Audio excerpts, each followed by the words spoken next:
Bienvenidos entonces al encuentro 14 del ciclo Pensar e Innovar de la Universidad de San Andrés, liderado por Martina Rúa, ya en su cuarto año.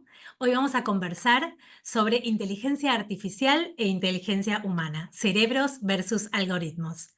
Ya están con nosotros en la sala Aileen Tomio. Aileen es Master in Social and Consumer Psychology de la New York University. Es directora de la Maestría en Ciencias del Comportamiento de la Universidad de San Andrés, donde también coordina los programas de Behavioral Design, Customer Experience y Employee Experience. Es además consultora del Banco Mundial. Bienvenida, Aileen. Y Diego Fernández Eslizac. Diego es PhD en Computer Science, profesor investigador de la Universidad de Buenos Aires, dirige el Centro Interinstitucional en Ciencia de Datos, es emprendedor, founder de Enteley, donde ofrece soluciones de AI para salud, y co-founder de Ceci AI, desde donde diseñan soluciones de AI customizadas. Y está con nosotros Martina Rúa, nuestra host en Pensar e Innovar, periodista, profesora, especialista en innovación y productividad. Martu nos propone en este espacio hacer una pausa para pensar en cómo innovar en cada uno de los aspectos de nuestra vida personal y laboral. Gracias al equipo de educación ejecutiva, seguimos admitiendo, ya somos más de 80 en sala. Estamos grabando para que quede luego el video que compartiremos probablemente mañana con alguna lectura recomendada por Martina. Yo soy Ana Salgado, directora de Diseño y Comunicación en Educación Ejecutiva. Vamos a estar conectados por el chat para recibir sus preguntas y comentarios, y las vamos a estar moderando con Martina al final del encuentro, que está previsto para las 11:45, 12 a lo sumo. Como les decía, vamos a tener una news que vamos a compartir mañana. Y ya estamos, creo, listos para empezar, mientras se va sumando alguno más desde la sala de espera. Gracias a todos. Martina, muy buenos días. Hol- Bienvenida. Hola Ana, ¿cómo estás? Bueno, bienvenidos y bienvenidas a todos los que se toman esta hora y piquito para pensar e innovar con nosotros. Como Ana les contó, es el cuarto año del ciclo, donde nos animamos a salir de la vorágine, de la agenda urgente, para pensar temas que nos implican, que nos llaman. En muchos casos, hoy quisimos poner cerebros versus algoritmos, ¿no? Muy grieta todo, pero yo creo que va a ser cerebros y algoritmos, porque también empezar a innovar, lo que buscamos es unir, unificar, tratar de entender qué tienen que ver estos temas con nosotros, con nuestras profesiones, y sobre todo qué actitud y qué rol tenemos que tomar cada uno para poder adueñarnos de este presente. Así que les quiero dar la bienvenida una vez más y agradecer. Estoy muy contenta de poder hoy contar con dos expertos que entrevisto hace años por estos temas de los cuales aprendo, y ojalá que ustedes aprendan mucho hoy también. Una breve intro para contarles, Pensar e Innovar, como Ana les contó, cada 2, 3 meses nos juntamos a hablar de temas eh, de lo que se les ocurra, pero que tengan que ver con nuestro trabajo y nuestra vida y cómo seguir desarrollándonos. Hemos hablado de inteligencia artificial generativa, de dónde vienen las ideas, la diversidad en el trabajo, cómo captar tendencias y señales, el mundo híbrido y el trabajo remoto, la nueva sostenibilidad, la era inmersiva, entre muchísimos temas más. Así que todas sus sugerencias son bienvenidas para próximos encuentros. Nos tiramos de cabeza al tema de hoy. Y hoy vamos a hablar de cómo pensamos, pero también vamos a hablar de la IA, que se empieza a meter en nuestra manera de trabajar, en nuestra manera de decidir, con un montón de desafíos, pero también de posibilidades. Y vamos a tratar de hacer este cruce, ¿no? De cómo pensamos las personas, qué se interfiere en esos pensamientos y cómo nos acercamos a preguntar o a conversar con estas IAs que empiezan a ser cada vez más cotidianas. Así que arranco con este pequeño gráfico en el cual me siento identificada con los dos hombrecitos que están ahí arriba, ¿no?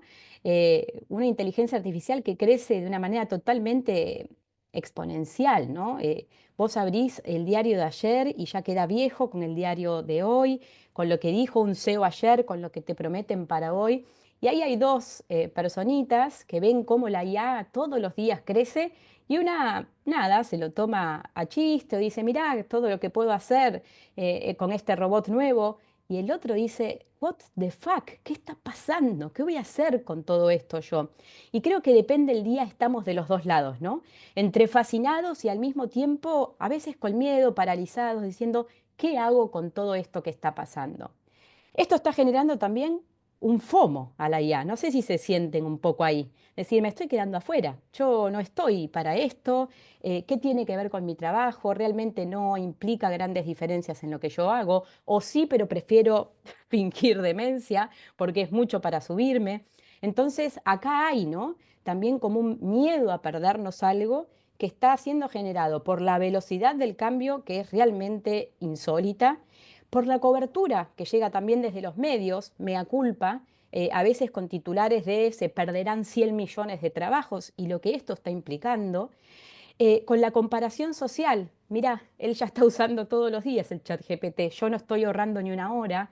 Entonces, hay ahí algo que nos está generando realmente a muchos que nos pongamos en movimiento y bueno, seguramente algo de eso tenga que ver con que ya seamos más de 100 personas acá pensando este tema hoy juntos. Para todo esto, los papás de la IA mucho no te ayudan, ¿no? Porque vos ves los titulares de las últimas 2 semanas y vienen todos estos que son los que nos tiran al chat GPT, a Claude, a Grok, a la que uses, y te tiran este tipo, ¿no? De titulares.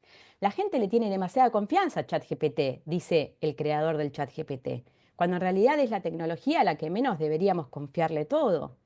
O también te viene Amodei y te dice hasta un 50% de los trabajos administrativos y de oficina de entrada podrían desaparecer para ahora, para el 2030, que está a la vuelta de la esquina, ¿no? O también el otro, el cofundador de OpenAI, que fue galardonado en la Universidad de Toronto hace unas semanas y dijo, lentamente, pero seguro, o quizás no tan lentamente, la IA va a seguir mejorando y va a llegar un día en que va a hacer todo por nosotros. Será extremo, dice. ¿Qué hacemos con este tipo de titulares? ¿Qué hacemos nosotros? ¿Cómo nos ponemos a pensar cómo nos comunicamos con estas tecnologías? Hace unas semanas publiqué en el diario La Nación esta posibilidad fantástica que tuve de hablar con Jeff Dean, que es una de las personas técnicas más importantes de Google, es el empleado número 30, está hace 25 años en la compañía. Y Jeff Dean me contaba sobre cómo están trabajando con toda su IA en Google, ¿no? Para que se den una idea en qué momento estamos hoy, chicos. Seguramente todos los que estén acá han metido mano en alguno de estos LLMs, ¿no? Que Diego nos va a explicar en un ratito bien qué son. Pero han metido mano y han visto que cuando vos le haces un prompt o le preguntás o conversás, te va contando lo que hace atrás, las subtareas. ¿Vieron? Entonces, lo que Jeff Dean me decía es que hoy estamos con estos motores a los cuales vos le pedís algo y pueden resolver de 6 a 9 subtareas a la vez y te da respuestas correctas en un 60% de las ocasiones.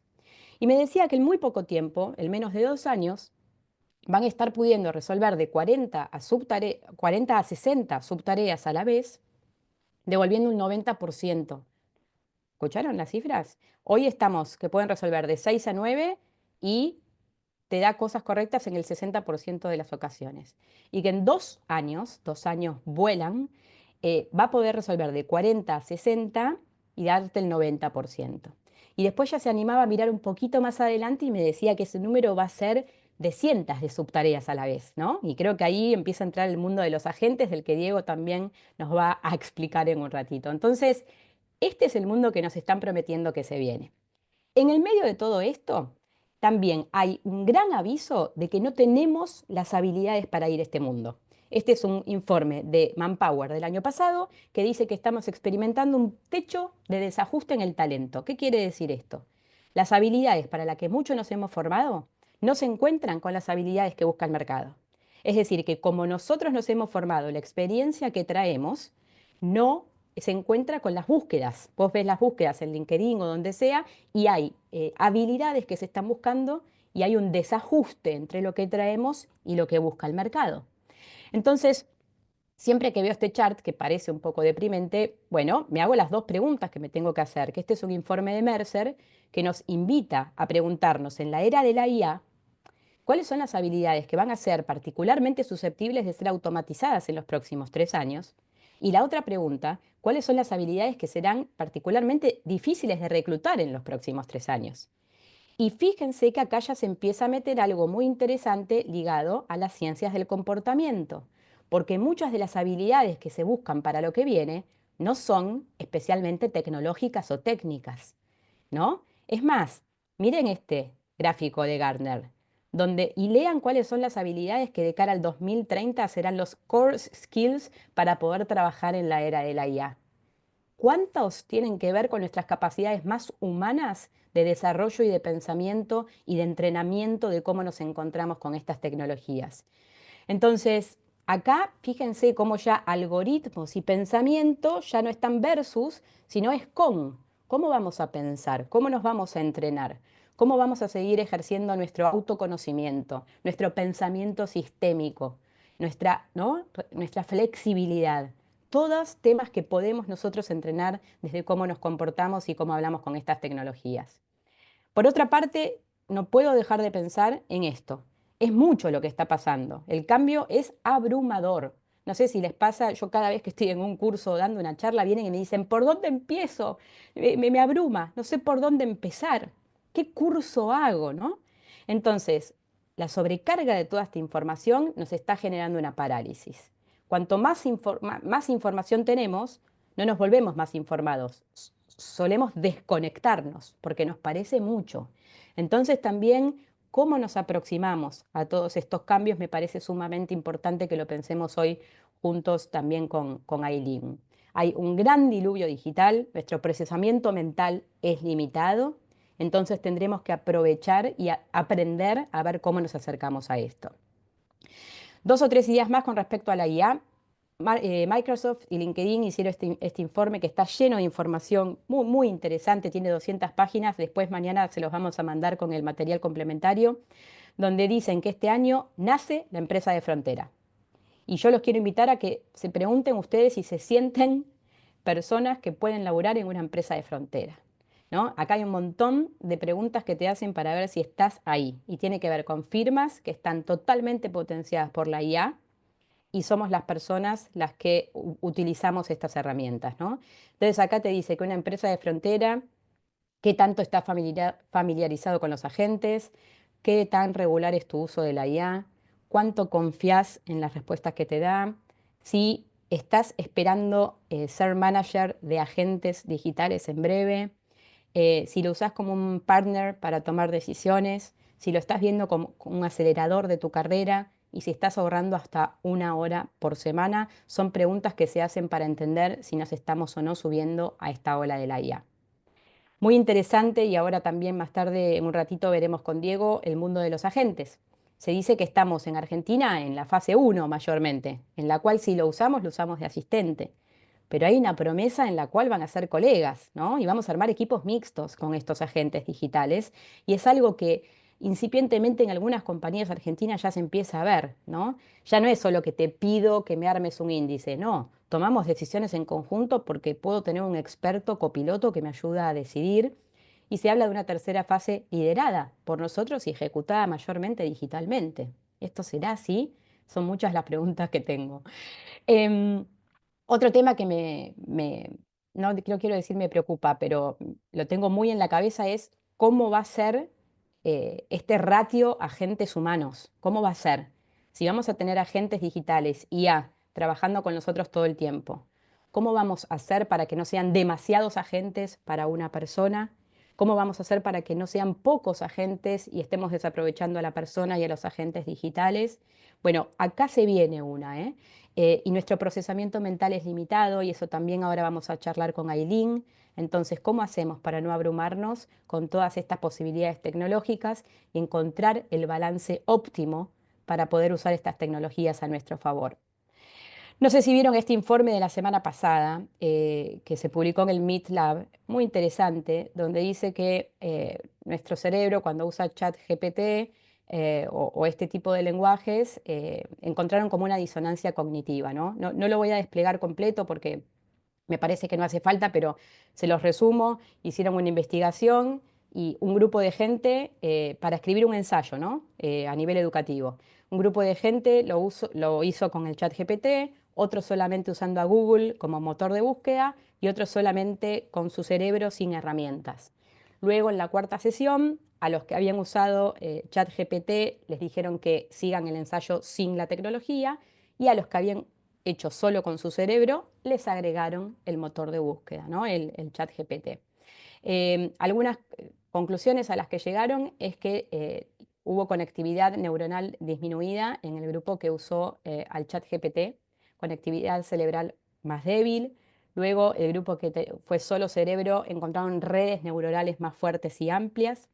Al grupo que usó a Google un punto intermedio, ¿no? Entonces, ahí sugieren algunos de los grandes efectos que puede llegar a generar esto.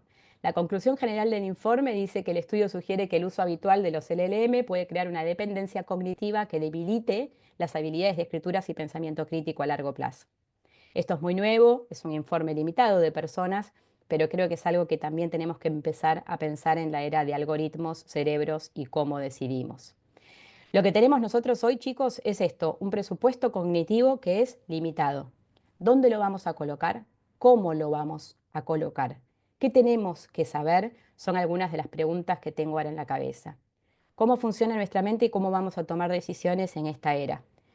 ¿Nos podemos entrenar para detectar los sesgos con los que nos acercamos a la IA? ¿No? ¿Hay conexión entre cómo decidimos nosotros y cómo decide la IA? ¿Qué comportamientos prevalecen en las personas cuando nos encontramos con estos motores? ¿Nos entregamos a ellas o somos más críticos en su uso? Bueno, no sé, no tengo una respuesta, pero sí vamos a poder conversar hoy con nuestros dos expertos para poder tratar de aproximarnos a estos mundos. Así que, en primer lugar, quiero invitarla a Ailín, darte la bienvenida una vez más, Ailín, para meternos en la mente. ¿Cómo pensamos las personas? ¿Qué hacemos con esto? ¿Cómo nos acercamos y cómo tomamos decisiones en la era de la IA? Bienvenida, ¿cómo estás? Hola, ¿cómo están todos y todas? Hola Martu, ¿cómo estás? Bueno, muchas gracias por este espacio. Voy a pasar a compartir pantalla. Ahí vamos, están viendo, ¿no? Mi pantalla. Perfecto. Sí, perfecto. Ahí avanzamos. Si quiere avanzar. Ah, estoy en el final. Ujú, No, ujú. no Esperen pasa un nada. segundo.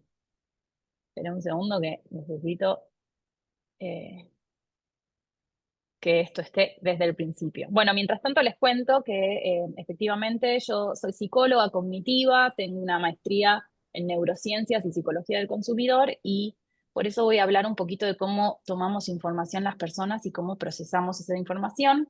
La idea es que luego esta charla nos dé un puntapié para que Diego nos ayude un poco a entender, bueno, cómo se compara esto con la inteligencia artificial y terminemos discutiendo un poco sobre efectivamente cuánto nos afecta y cómo tenemos que empezar a enfrentar lo que se viene a futuro.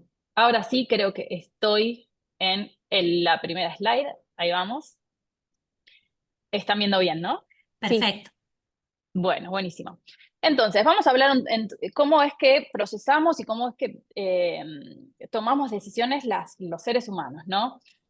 Hay una parte nuestra que es racional, ¿no? eh, que es deliberativa, que es consciente, que es controlada, que requiere esfuerzo para llevarse a cabo y que tiene una capacidad limitada, esto que estaba hablando Martina, y que suele ser lenta. ¿Por qué? Porque nosotros nos tenemos que poner a prestar atención y generar un esfuerzo para evaluar las opciones que tenemos y sacar conclusiones. Pero después no siempre tenemos que hacer eso para tomar decisiones. Hay otra parte de nuestro cerebro, nuestra mente, que trabaja de una manera más automática, no tan voluntaria como la anterior, no tan consciente, que suele tener atajos mentales, es más intuitiva, lleva poco esfuerzo y es más rápida. Estas dos formas de tomar decisiones en ciencias del comportamiento las llamamos el sistema 1 y el sistema 2. El sistema 1 es esta forma de tomar decisiones rápida, emocional, basada en experiencias previas, que no requiere tanto esfuerzo, por eso lo vemos ahí a Homero Simpson descansando, mientras que el sistema 2 es cuando nosotros particularmente focalizamos en una problemática y ponemos esfuerzo en tratar de resolverla de la mejor manera, de la manera, entre comillas, más racional. A eso le llamamos sistema 2. Existen en nuestro cerebro sistema 1, sistema 2, no es que particularmente existan, esta es una manera simplificada de ponerlo, pero sí implican circuitos neuronales diferentes. El sistema 1 particularmente nos interesa en ciencias del comportamiento porque al ser automático implica un montón de cosas que no nos damos cuenta. El sistema automático se basa en heurísticas o si lo pasamos, digamos, a un lenguaje más computacional, en algoritmos que disparan automáticamente y nos hacen llegar a conclusiones de manera no pensadas conscientemente, ¿sí? Entonces son reglas de decisión o esto que les decía, atajos mentales, que lo que nos permite y tiene algo muy positivo a nivel adaptativo es que si estamos llenos de información, con un montón de tareas, o nos pasa algo rápido, imagínense en la calle, vemos una sombra grande, parece un auto, nuestro cerebro enseguida dice alerta, me puede atropellar, boom, corre. Te manda a tomar una decisión rápida, a actuar de manera rápida para sobrevivir. Y esto a nivel, a lo largo de todos los milenios que existimos, nos ayudó justamente a sobrevivir, porque si nos frenábamos en mitad de un lugar, evaluando si esa sombra grande era un depredador o era una potencial presa, probablemente mientras estábamos deliberando y pensando qué nos convenía hacer, nos comían, ¿sí? Lo mismo acá, en el medio de la calle me atropellan porque no reacciono rápido, porque si uso el sistema 2 todo el tiempo, voy a tardar en llegar a una conducta que me salve de esa situación. Pero tiene su lado negativo. El lado negativo es lo que llamamos los sesgos cognitivos. Cuando hablamos de sesgos, de esto estamos hablando, de justamente como son estos algoritmos, estas heurísticas rápidas, muchas veces son equivocadas y terminan haciendo que cometamos ciertos errores. Por ejemplo, esto que les decía, vemos a un grupo particular de gente con ciertas características, asumimos que pueden ser peligrosas, salimos corriendo y quizás eran nuestros vecinos, ¿no? Y era gente que simplemente nos venía a saludar. Entonces, nos puede llevar a cometer errores. Ese es el estudio que hacemos dentro de ciencias del comportamiento, en qué momentos aparecen estos sesgos y si son adaptativos o no, si nos sirven o no nos sirven en ciertos contextos. Pero hay algo muy interesante, y esto atenta un poco con nuestra idea de seres racionales individuales que tomamos decisiones sin la influencia de otros. Estos sesgos cognitivos nos pasan a todos y nos pasan a todos de una manera muy predecible. Es decir, que yo puedo predecir que cuando se dan ciertas cosas en tu contexto es muy probable que actúes de determinada manera. Hay diferencias sutiles relacionadas con las culturas diferentes de las personas o estos aprendizajes que tiene uno socialmente arraigados que pueden ser diferentes en distintas sociedades, pero en general suelen ser muy similares en todas las personas. Y eso es lo que hacemos nosotros en ciencias del comportamiento. Y como les decía, si bien no es que tenemos un sistema y otro sistema acá puestos en el cerebro, sí existen distintos correlatos neuronales, circuitos que funcionan o se activan más en un momento o en otro, ¿sí? Entonces, esto quiere decir que es muy importante tener en cuenta de utilizar estos dos sistemas. Lo hacemos naturalmente, ¿no? Pero hay contextos que nos llevan más a uno o a otro. Sobre todo el racional, el que lleva esfuerzo, el que lleva tiempo, es importante mantenerlo activo porque justamente estamos hablando de dos sistemas neuronales diferentes que es importante mantener y ejercitar. Ya vamos a hablar un poco de eso, ¿no? Bien, ahora me quiero acercar un poquito más a cuál es la relación de cómo funciona nuestro cerebro con la inteligencia artificial, cómo funciona, cómo razona, entre comillas, la inteligencia artificial, y Diego probablemente nos va a ayudar un poquito más en la parte de su charla.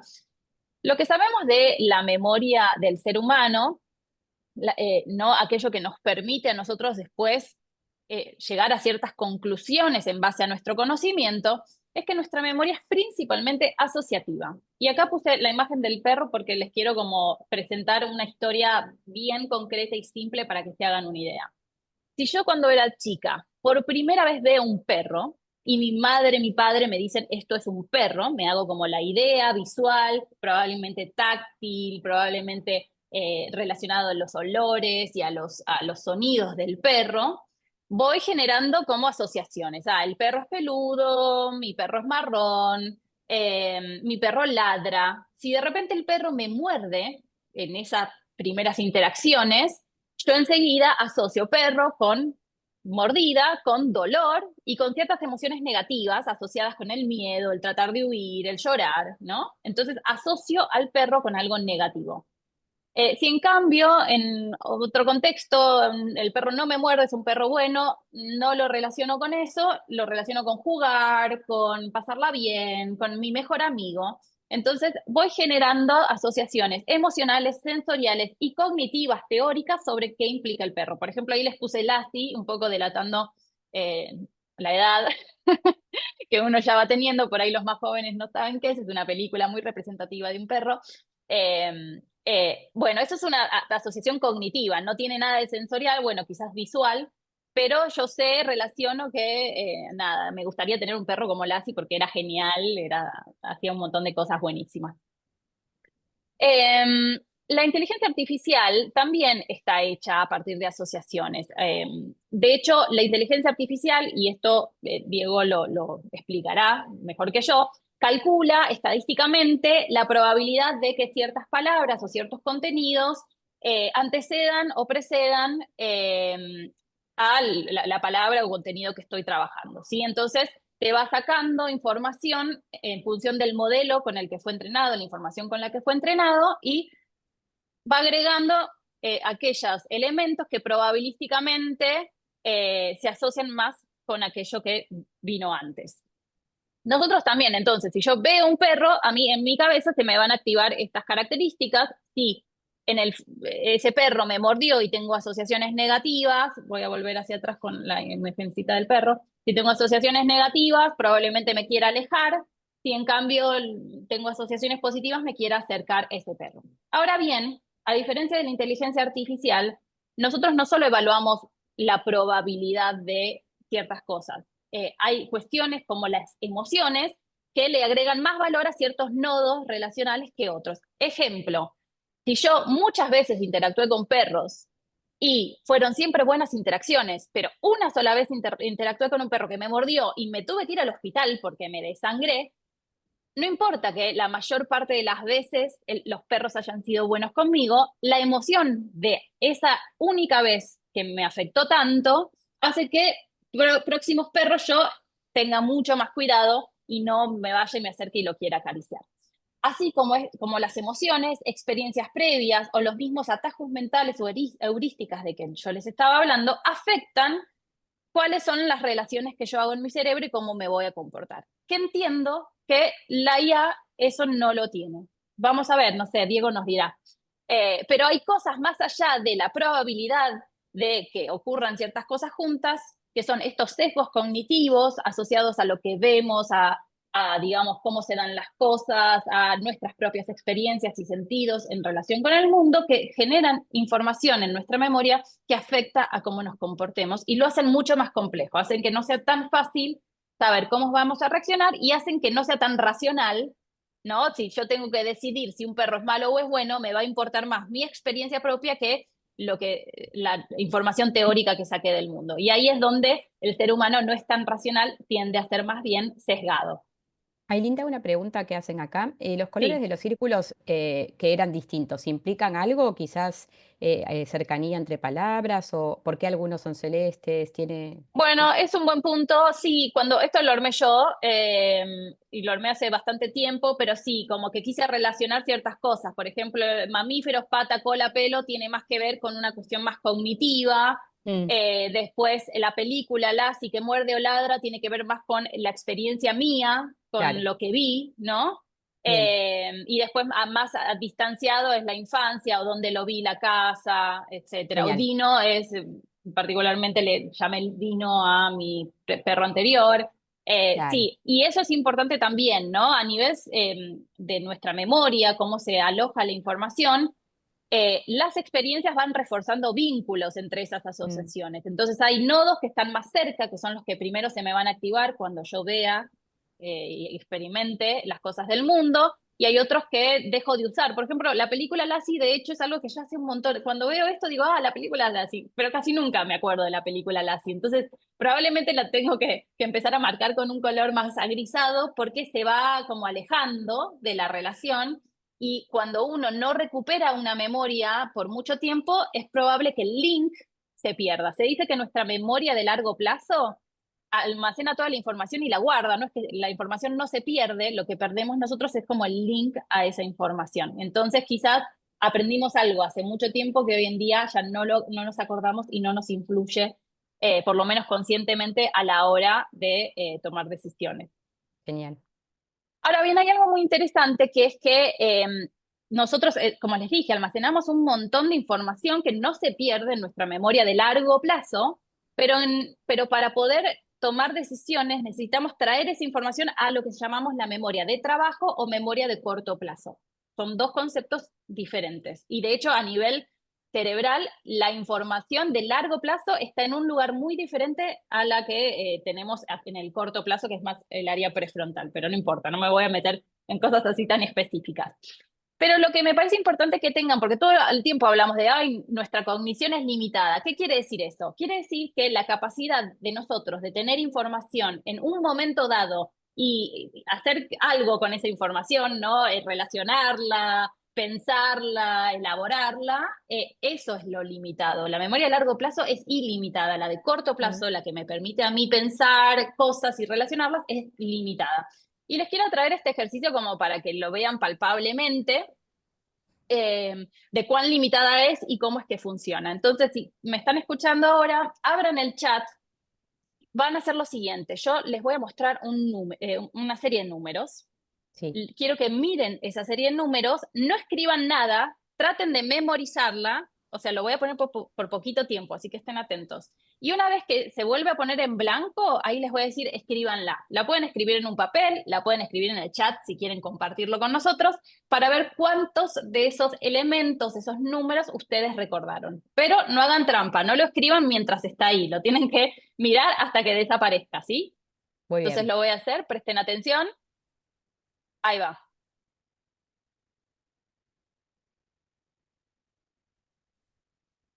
Traten de memorizarlo.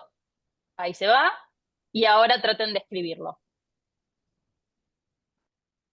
Si lo escriben en el chat, acá, a ver, voy a tratar de mirarlo. Me encanta que ya vemos algunos que ponen menos, otros que sí, bien. Bien, excelente. Les muestro de vuelta el número para que vean a ver cuántos les pegaron y cuántos no. 4793, veo que la mayoría del 4793 lo tienen perfecto. 043276, wow, mirá, hay algunos ahí que está muy bien. Hay algunos que mezclaron números, eso es muy común, pero bueno, hay muchos que hasta los primeros llegaron y muchos que en el medio se confunden. Y miren lo que les voy a mostrar.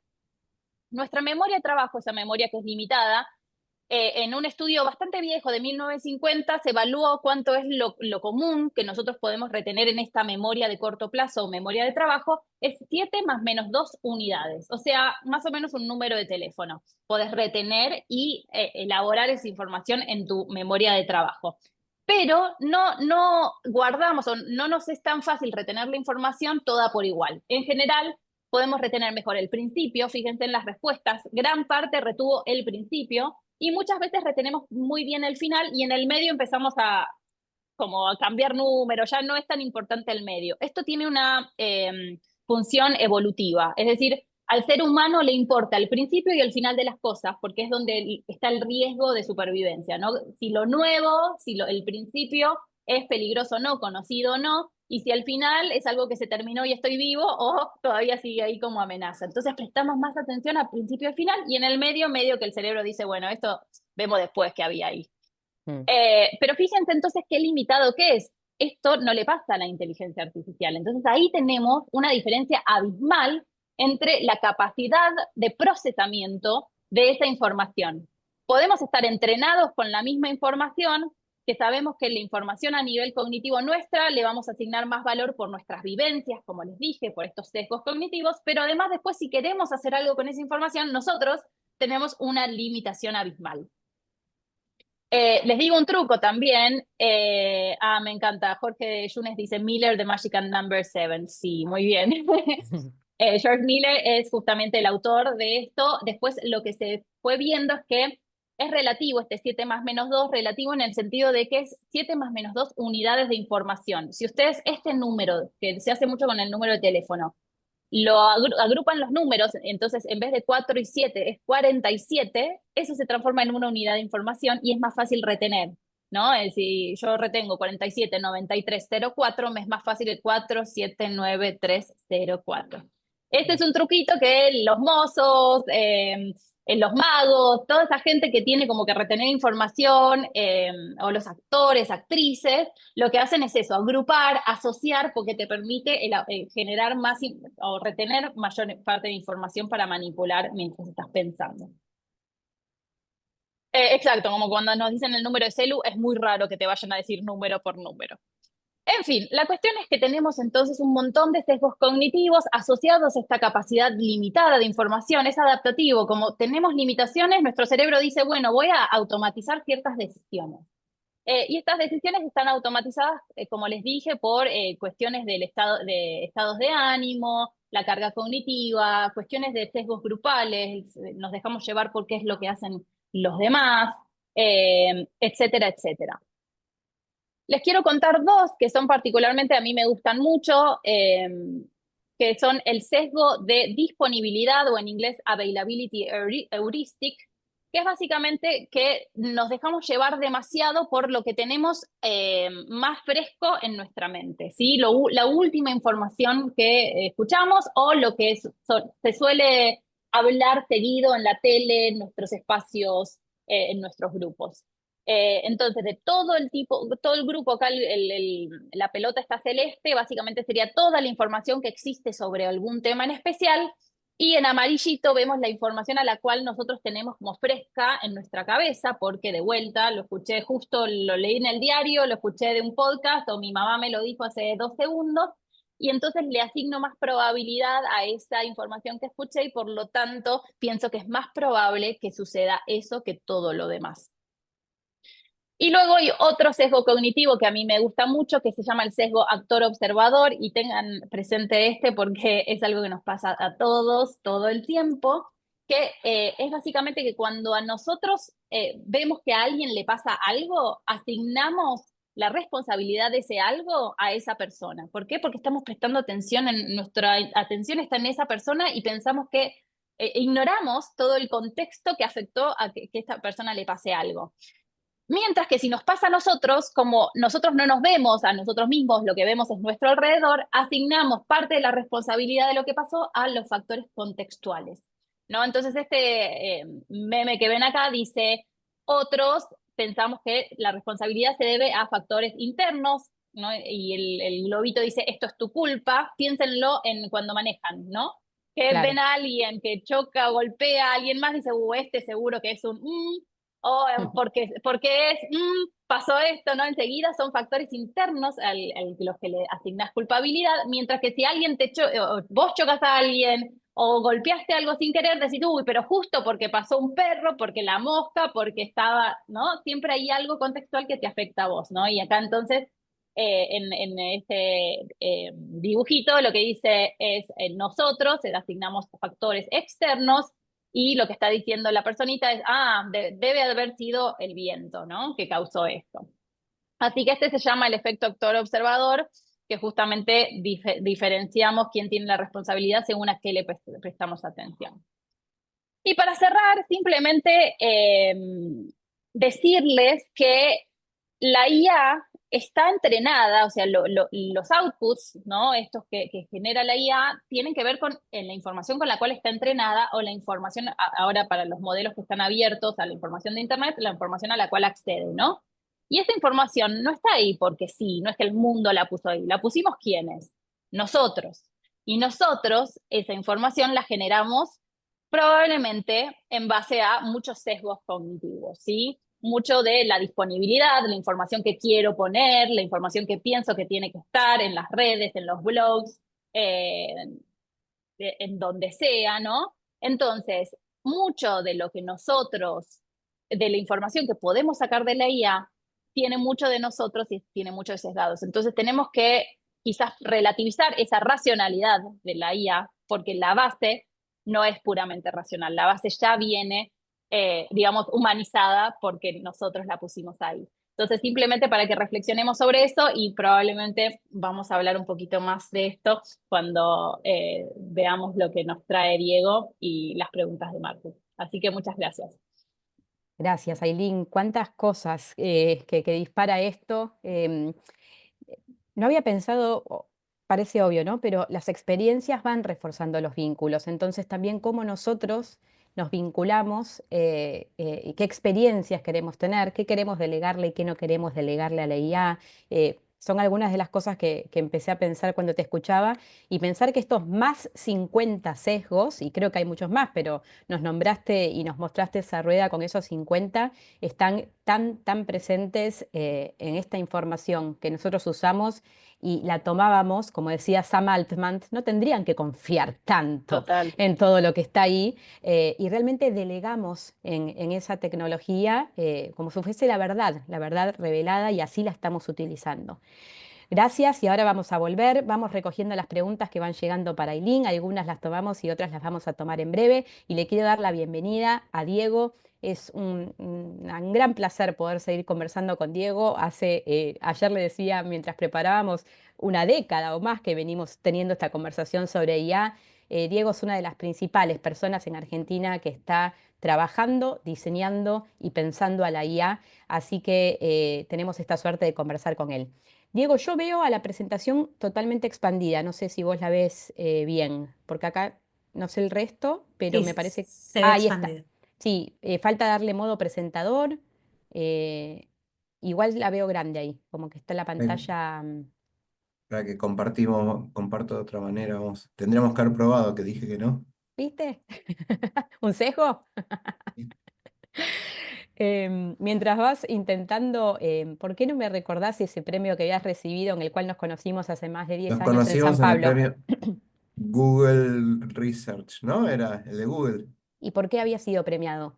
Hicimos un detector de psicosis a partir del procesamiento del lenguaje natural. Analizábamos entrevistas psiquiátricas de pacientes con sus profesionales. Ahí se ve. ¿Bien?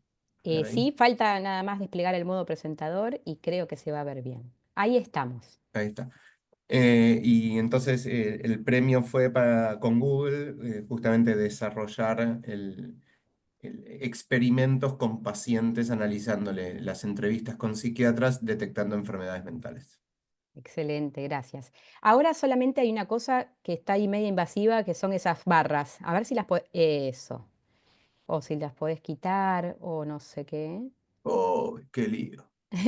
No importa igual, si quedan esas barras no es mayor problema y Ahí va. la presentación se ve igual, así que no te hagas problema, Si no. supiera cómo se hace esto. No, Dock to bottom. Ahí va. Ahí ahí está. va, sí. Podés Y la, minimizar la de los participantes, la de podés los minimizar. participantes, sí, sí, la Es podés. así. Sí, Taca.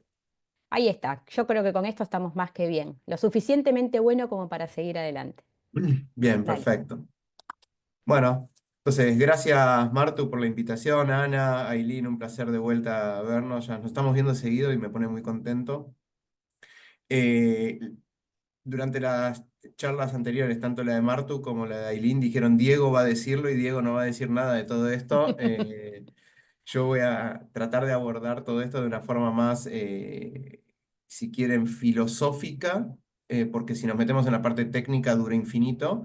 Y creo que en la parte de las preguntas, si surge alguna duda particular técnica, con mucho gusto las podemos atacar. Vamos. Entonces, hablamos mucho de inteligencia artificial, pero rara vez la gente sabe el origen de la palabra inteligencia artificial. Muchas hablan de Turing con su famoso paper de 1950 que dice Can Machines Think? Alan Turing para 1950 saca ese primer paper famoso que se habla sobre inteligencia artificial y en realidad en ese momento no existía la palabra inteligencia artificial. Turing, desde un lugar teórico, matemático, de papel y lápiz, se propone preguntarse qué es lo que las computadoras pueden calcular. ¿Pueden calcular trayectorias de misiles? Sí, eso es fácil. ¿Pueden resolver ecuaciones? Sí, eso es fácil. Bueno, ¿pueden hacer que descubrir si un programa va a terminar o se va a colgar? Bueno, eso es más difícil, es un problema muy clásico de la computación que se llama el problema del colgado, halting problem.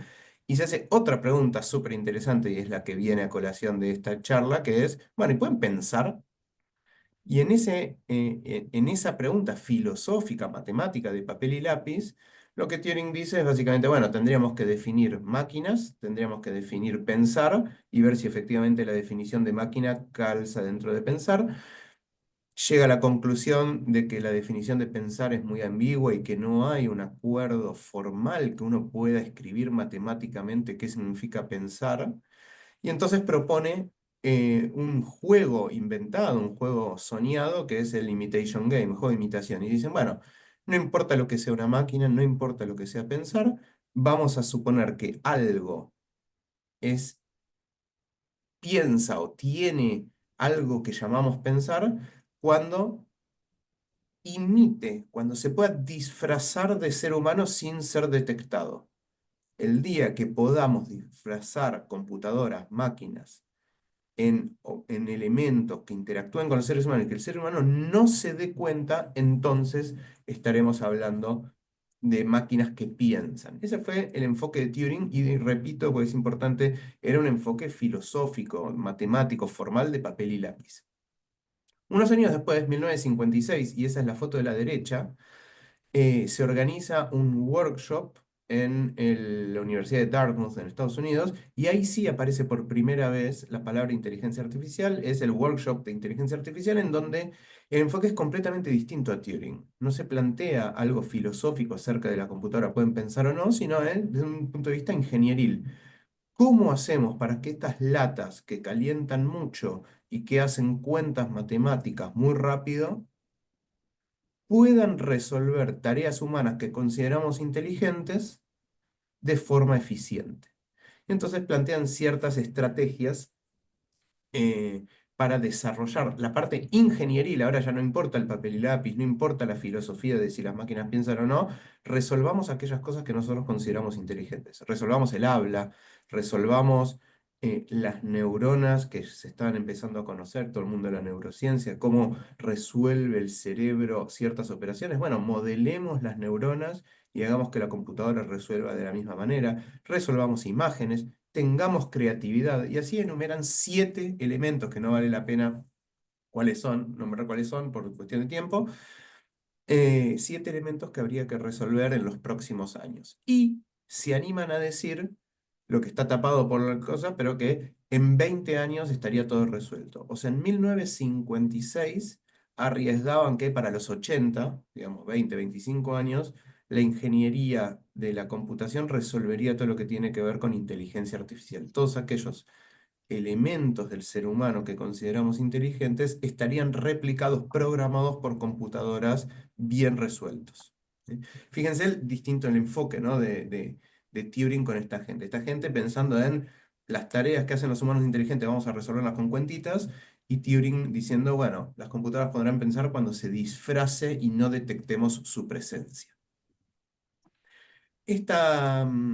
Los dos enfoques trajeron un montón de optimismo y de inversión en el mundo de inteligencia artificial alrededor de 1950. A los 25 años, que era la promesa de que gran parte de todo esto iba a estar resuelto, no andaba nada, y entonces llegaron lo que se conoce como los inviernos de la inteligencia artificial. El mundo descreyó completamente de la inteligencia artificial, porque en esos 25 años efectivamente no se había logrado los avances que se habían prometido, tanto por Turing más teórico como por el mundo ingenieril a partir de este workshop. Pero en 1996 hubo un hito muy conocido que le volvió a dar un empuje y volvió a ser el despertar de la inteligencia artificial que nos lleva a donde estamos hoy. Lo que estamos viendo hoy tiene un renacer por los 90 y es la famosa partida de Gary Kasparov contra IBM, contra la máquina Deep Blue, en ajedrez.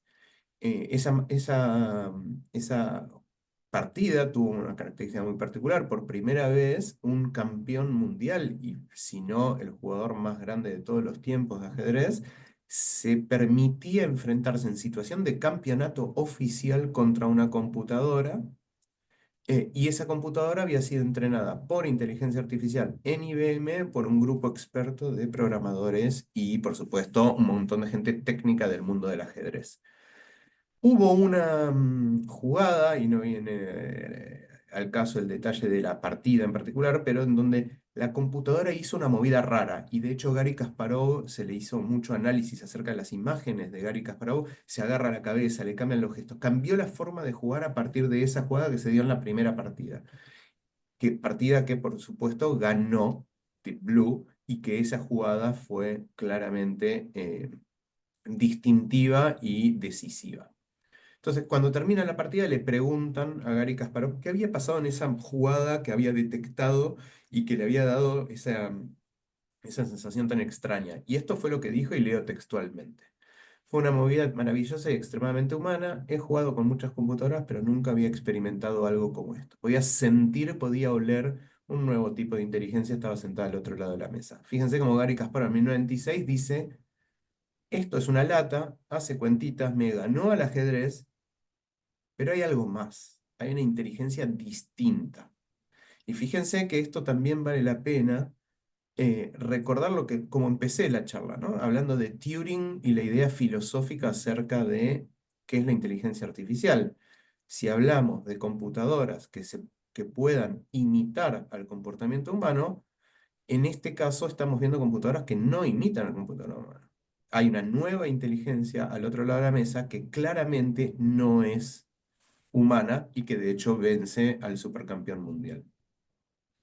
En el año 97, finalmente la computadora vence definitivamente en situación de campeonato a Garry Kasparov, se coronan campeones, y a partir de ahí la inteligencia artificial empezó la carrera de ir batiendo récords en distintas habilidades cognitivas, siendo el ajedrez ya la primera y totalmente vencida. 20 años después se repite la historia, prácticamente calcada. El supercampeón de Go, Lee Sedol, se enfrenta a AlphaGo, la computadora de la tecnológica del momento. En su momento era IBM, ahora es Google. Y se repite la historia, ¿no? La computadora jugándole al supercampeón, el mejor jugador de todos los tiempos de Go, en donde otra vez la computadora trata de robarle el campeonato mundial, una nueva habilidad cognitiva muy parecida al ajedrez con otro juego, pero de la misma índole. Y otra vez hay una jugada rara que la computadora hace y no vale la pena entrar en detalle, y una entrevista a Lee Sedol, porque esta vez fue más llamativo todavía. Esa jugada hizo que Lee se levante de la silla, vaya hasta su habitación a hablar con expertos, vuelva, analice la jugada, etcétera, etcétera, etcétera, y finalmente siguió jugando la partida y hasta sugirió que podría haber llegado a haber trampa en la partida. Bueno, ¿qué dijo Lee Sedol después de todo esto? Otra vez lo mismo, casi calcado lo que pasó con Garry Kasparov con Deep Blue. Yo creí que AlphaGo estaba basado en cálculo de probabilidades y que era simplemente una máquina, pero cuando vi esta movida, cambié de parecer. AlphaGo es creativa. AlphaGo había descubierto una nueva política de juego, una nueva forma de jugar muy agresiva que los grandes campeones no usaban. A partir de estas jugadas de AlphaGo, hoy, 10 años después de esta partida, AlphaGo cambió las políticas de juego y se enseña distinto como se enseñaba originalmente a partir de lo que desarrolló AlphaGo. ¿Y por qué traigo AlphaGo a esta charla si es tan calcado con lo de Garry Kasparov? Porque al año siguiente sacan AlphaGo 0 o su versión Alpha 0, que dicen, bueno, todo esto muy lindo, es la inteligencia artificial, se entrena con expertos de Go o expertos de ajedrez, se entrena con bases de datos gigantescas de partidas antiguas, de humanos contra humanos, de humanos contra máquinas, y así sucesivamente. ¿Qué pasa si agarramos estas inteligencias artificiales y no le enseñamos nada? Que jueguen solas y descubran las políticas y las mejores estrategias de juego. Eso es lo que hicieron con AlphaZero y es lo que hicieron competirle a AlphaGo. Una vez que AlphaGo ya había vencido al campeón humano, dijeron, bueno, armemos una máquina que ahora juega sola, aprende sola y veamos qué tan buena es contra AlphaGo. Y lo que se dieron cuenta es que AlphaZero era mejor que AlphaGo. O sea, la computadora entrenada sola, sin ayuda de humanos, sin base de datos históricas, aprendió a jugar al Go mejor que con la ayuda nuestra, mejor que con el entrenamiento humano. Dicho coloquialmente, arruinamos a la inteligencia artificial cuando la ayudamos. Eso fue lo que pasó a partir del 2017. Este entrenamiento de que se entrene solo sin supervisión humana es lo que se conoce hoy como el aprendizaje autosupervisado, que es lo que dio lugar, por supuesto, a el 2023 y ChatGPT. ChatGPT usó una técnica de autosupervisión en donde se dejó de tratar de volcarle las reglas del lenguaje y las reglas de la conversación y de la comunicación a la inteligencia artificial para decirle, ok, encárgate vos solo de esto. ¿Y cómo hago para encargarme? Bueno, agarrá todo lo escrito, jamás escrito en Internet, todo Wikipedia, todas las chats, todas las páginas públicas que haya, y extrae de ahí las reglas del lenguaje y las reglas de la comunicación a partir de lo que ves en Internet. Y ChatGPT, sin supervisión humana, logró generar un modelo de lenguaje espectacular que dio lugar a lo que ahora estamos viviendo. Alguien que habló sobre esto y que para mí dan la tecla acerca de, bueno, ¿y a quién le compite ChatGPT? Ahora teníamos Gary Kasparov compitiendo contra Deep Blue, Lee Sedol compitiendo contra AlphaGo, bueno, y ahora ChatGPT, esta inteligencia artificial, ¿a quién interpela? ¿Quién es el maestro del lenguaje al que le está enfrentando esta habilidad cognitiva? Y como lo dijo Yuval Harari, un historiador y filósofo que estudia cómo estas tecnologías se impactan en la sociedad, lo que dijo es, la inteligencia artificial la puede piratear y manipular el sistema operativo de la cultura humana, ¿no? Esta idea de que los modelos de lenguaje, esta inteligencia artificial, ha aprendido a hablar, ha aprendido a comunicarse, nosotros nos comunicamos con palabras, soñamos en palabras, amamos en palabras, y ahora la computadora tiene esas herramientas adentro para operar sobre nosotros. Entonces, en una visión apocalíptica, que es la de Yuval Harari, yo soy más optimista, pero hay que decirlo, al adquirir el dominio del lenguaje se está apoderando de la llave maestra de la civilización. Le estamos dando una herramienta a la inteligencia artificial, que es el lenguaje, que es la comunicación, que abre todo tipo de especulaciones. ChatGPT en 5 días tuvo 1 millón de usuarios activos, superando el récord que tenía Instagram, que había tardado 2 meses y medio. La penetración de esto fue instantánea y mundial, global.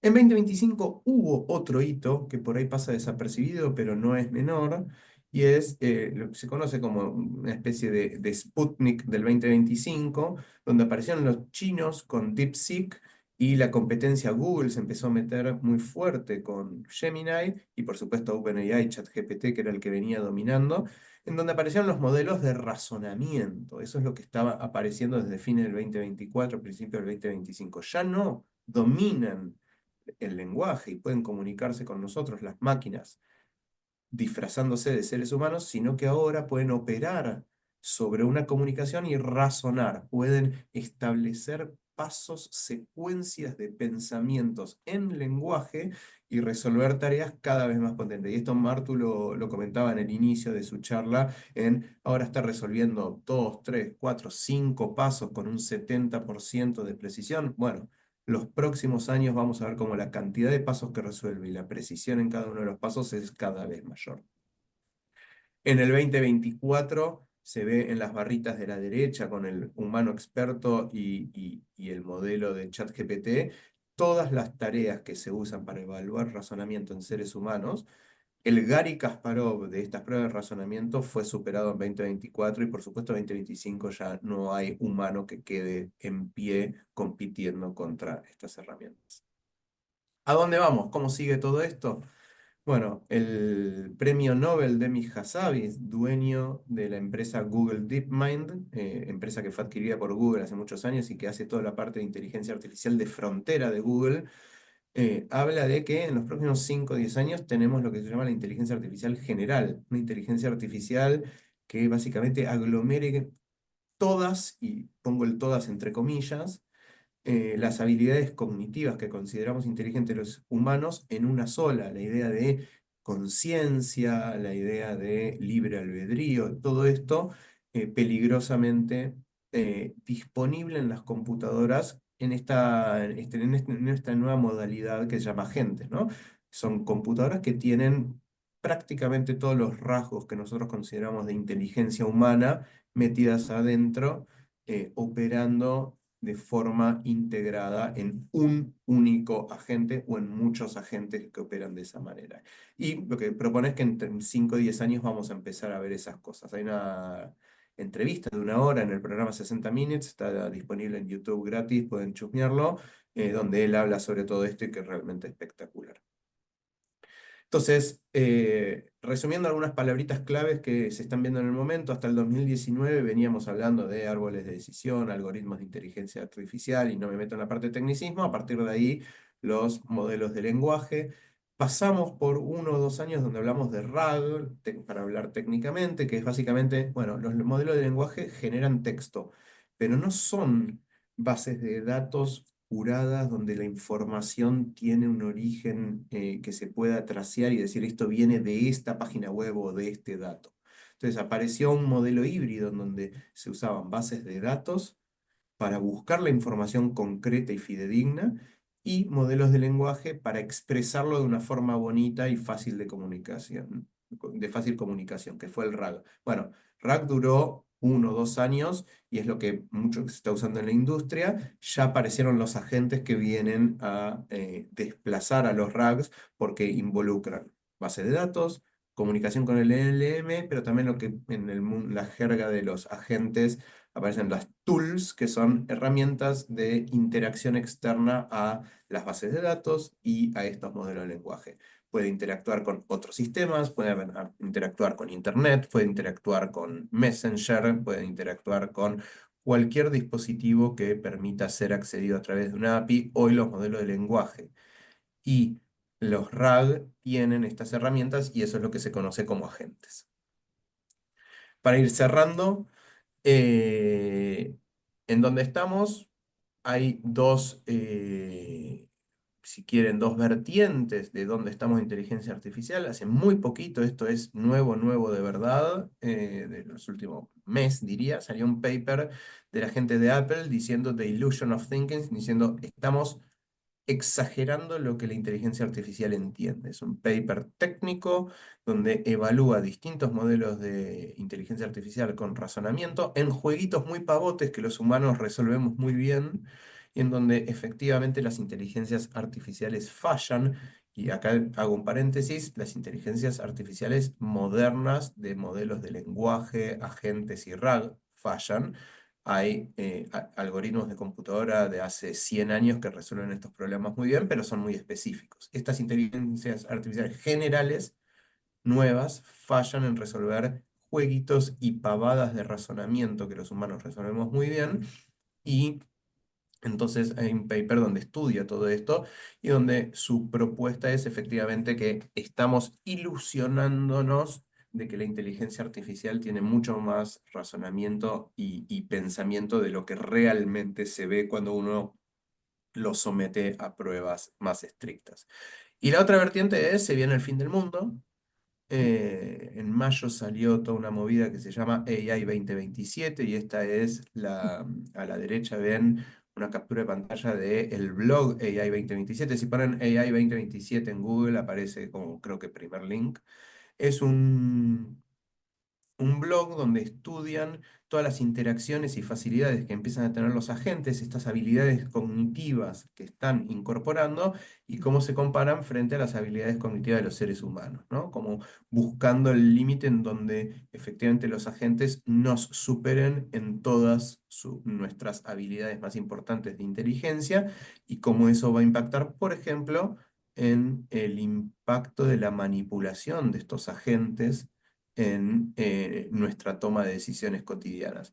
Y la fecha que se está barajando en este escenario apocalíptico es el de 2027. El 2027 sería una de las fechas en donde estos agentes empiezan a cobrar una superinteligencia capaz de empezar a manipularnos por fuera de nuestro entendimiento. Entonces, para cerrar y abrir a la discusión, tenemos inteligencia en todos lados, IA ubicua, imágenes, texto, audio, video, todo interactuando entre ellos.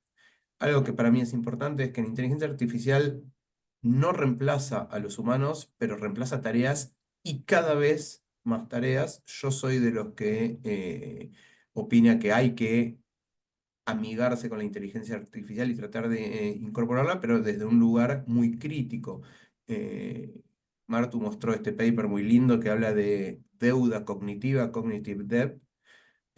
Bueno, ese es un concepto que antes habían introducido Mariano Sigman y Santiago Bilinkis en su libro artificial, que lo llamaron sedentarismo cognitivo. Entonces, la deuda cognitiva y el sedentarismo cognitivo son cosas, elementos que vamos a tener que tener muy, muy, muy presentes en los próximos años de incorporación de esta tecnología en nuestra vida cotidiana.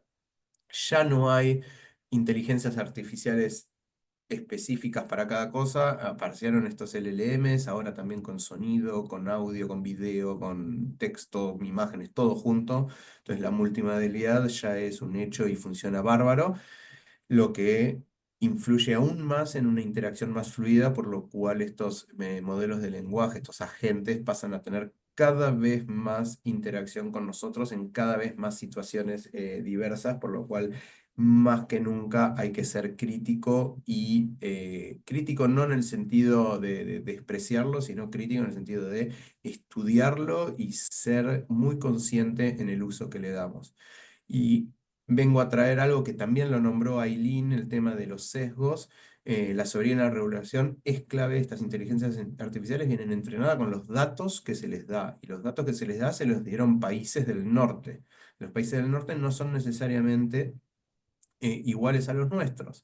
Entonces hay un sesgo cultural, hay un sesgo de datos, hay sesgos cognitivos que no necesariamente son iguales en esas culturas que en las nuestras.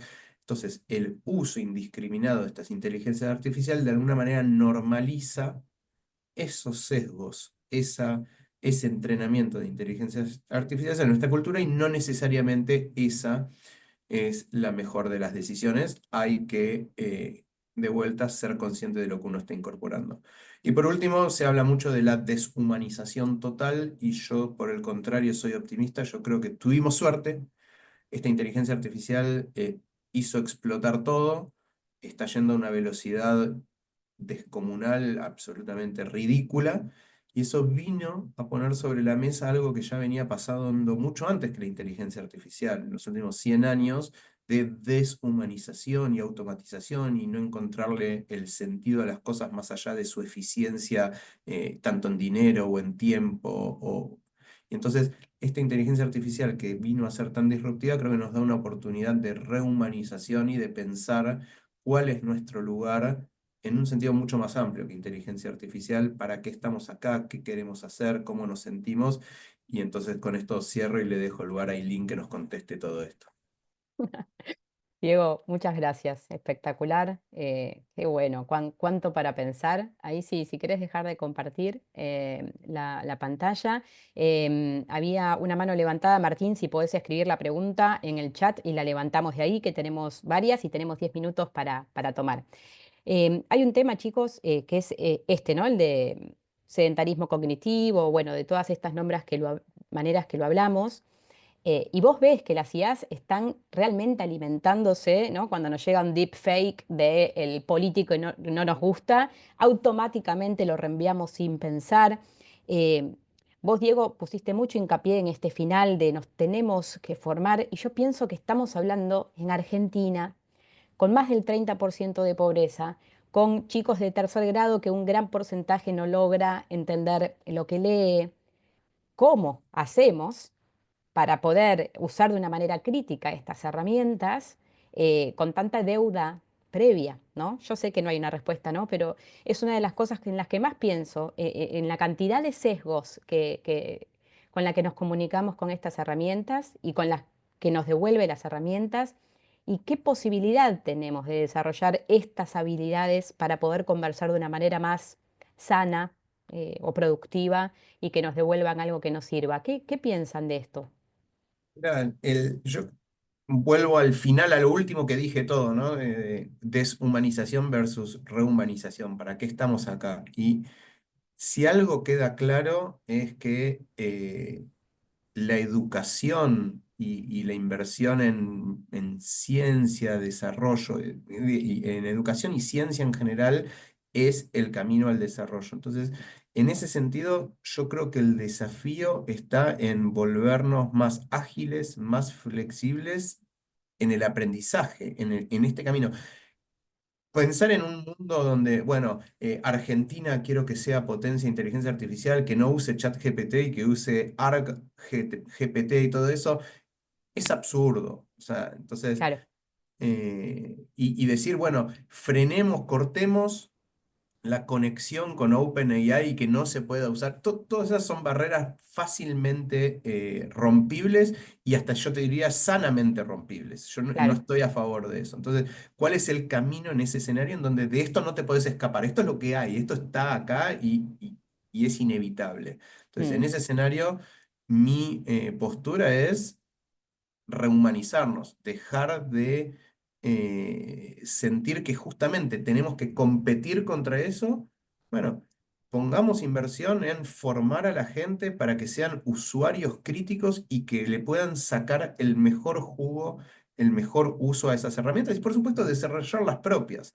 Cuando yo hablo de soberanía y regulación, hablo de soberanía tecnológica. Tenemos que tener nuestros data centers, tenemos que tener nuestras inteligencias artificiales, pero no cerrándonos diciendo eso no sirve para nada o viene sesgado del norte, no sirve. No, todo eso hay que incorporarlo, pero creo que hay que exponenciar el esfuerzo, sobre todo en la parte humana. Y la parte mm, humana es la educación, mira lo que voy a decir, las ciencias sociales, yo que soy de exactas y duro en lo que es ciencias exactas y que me cuesta bastante expresar mis emociones, yo mm, creo que realmente esta inteligencia artificial vino a poner en jaque un montón de estructuras de cómo se estaba manejando el mundo y en particular nuestras sociedades en donde tenemos una oportunidad, en donde lo más valioso somos nosotros, los humanos.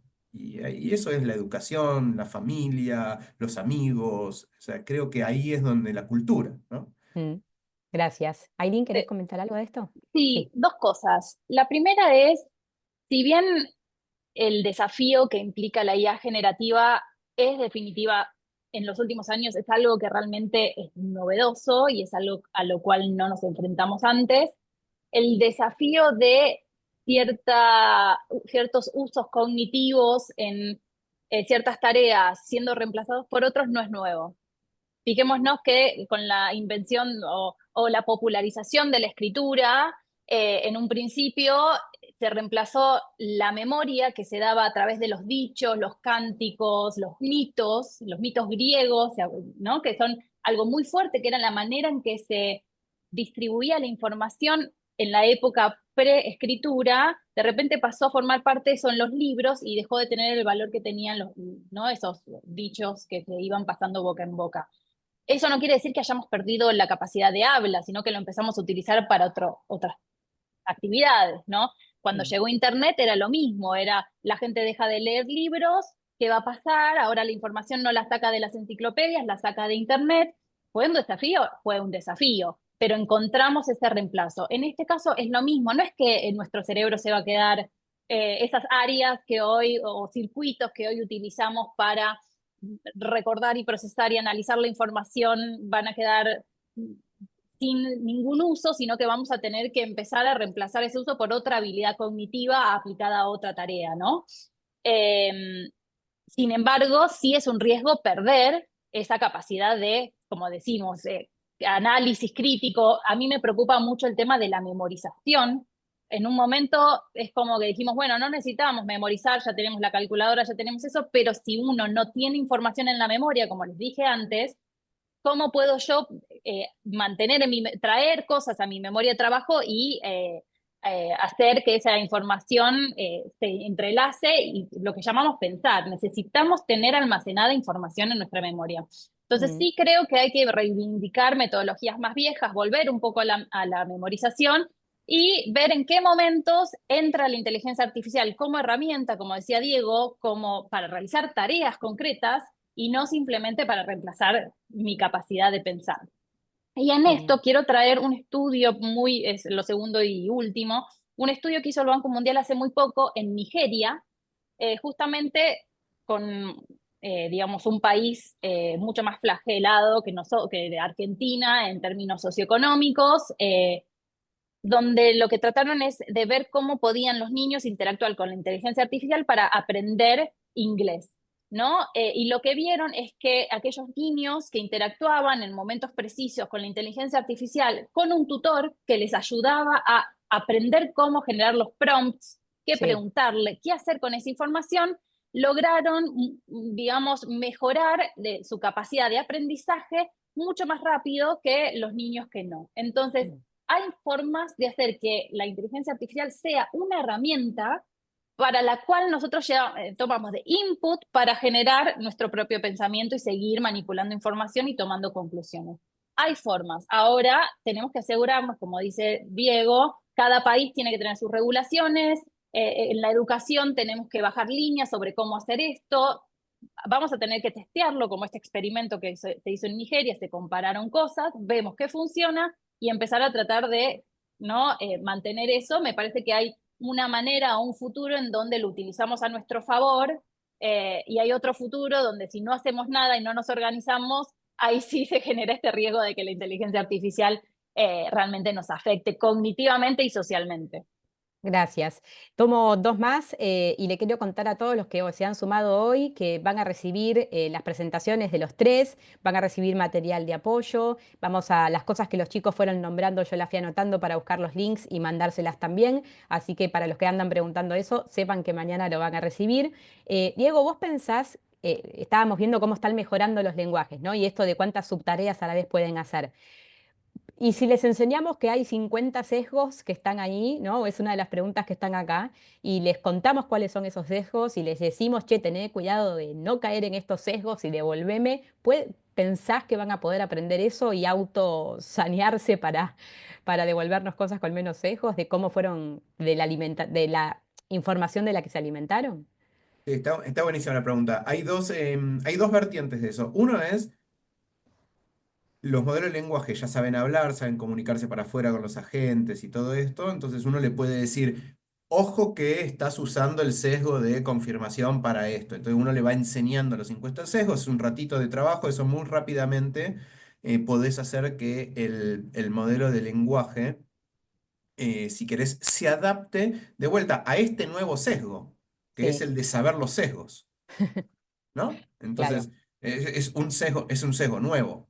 Eh, Ahora, eso no quiere decir que el modelo original no esté sesgado. Eso quiere decir que yo, mediante un prompt dirigido sesgado, logré escaparme un poquito a lo que hubiese sido la respuesta sesgada para una respuesta con otro sesgo, que es el de no tener sesgo. O sea, hay una discusión ahí no menor. Y después, ese es un camino. El otro es, bueno, podríamos entrenar sin sesgo. Y ahí, esa es una pregunta más técnica. La palabra sesgo, una cosa es el sesgo cognitivo, como lo que nombró Aileen, y otra cosa es el sesgo de los datos. Mm, Doy un ejemplo muy clásico de los mundos del modelo de lenguaje. Si uno le dice, dame 10 nombres relacionados a profesiones de la salud, o mejor, de ingeniería, va a dar nombres de hombres, y si uno le dice de claro. trabajos hogareños, domésticos, da nombre de mujer. Eso, ¿por qué? ¿Es machista la inteligencia artificial? La inteligencia artificial no es ni machista ni no machista. La inteligencia artificial chupó los textos de Internet, y en Internet estamos los seres humanos que somos machistas. O sea, la cultura es machista desde que hay registro. Entonces, esa es la inteligencia artificial. Eso es un sesgo de los datos. Hay un montón de investigación de cómo hacer para, tomando datos de Internet, de alguna manera con numerología, con mucha estadística y matemática, tratar de reducir ese sesgo en los datos. Pero esos son sesgos en algunas direcciones, por ejemplo, en género, por ejemplo, en raza y color de piel, por ejemplo, en idioma y ese tipo. Son sesgos distintos. Están los sesgos cognitivos, que es lo que hablaba Aileen, y uno puede prompteando corregir eso, y están los sesgos de los datos, que de vuelta, prompteando también se puede repetir. Dame 5 nombres de mujeres y 5 nombres de varones para tareas de Claro, ingeniería. Ya está, le saqué el sesgo. Le pedí claro. 5 y 5. Claro, muy, muy importante también ahí el trabajo humano, el de promptear, bueno, justamente de una manera crítica y con las habilidades que hablamos.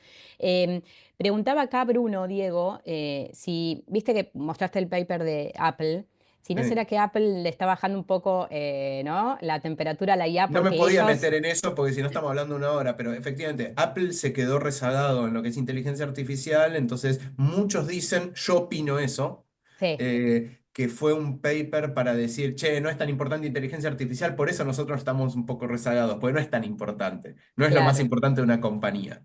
Mm, Sí, hay mucha discusión al respecto. Igual debo decir que el paper está muy bien. Es un paper mm, técnico donde los jueguitos que se eligen son correctos, son adecuados y donde los LLM fallan. O sea, claro. eso es innegable.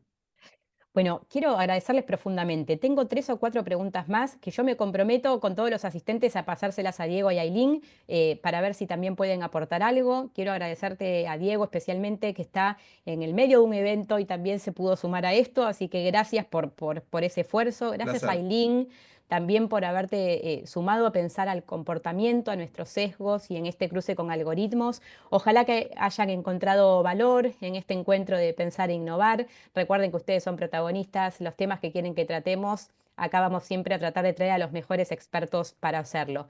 Gracias al equipazo de Educación Ejecutiva por seguir pensando e innovando en el medio de la vorágine y hasta la próxima. Recibirán un newsletter mañana con todo esto. Un gran abrazo a todos. Muchas gracias. Muchas gracias, Se Martu. agradece. Y Muchas me gracias. animo rapidito a pasar un aviso que lo van a recibir en el news de mañana.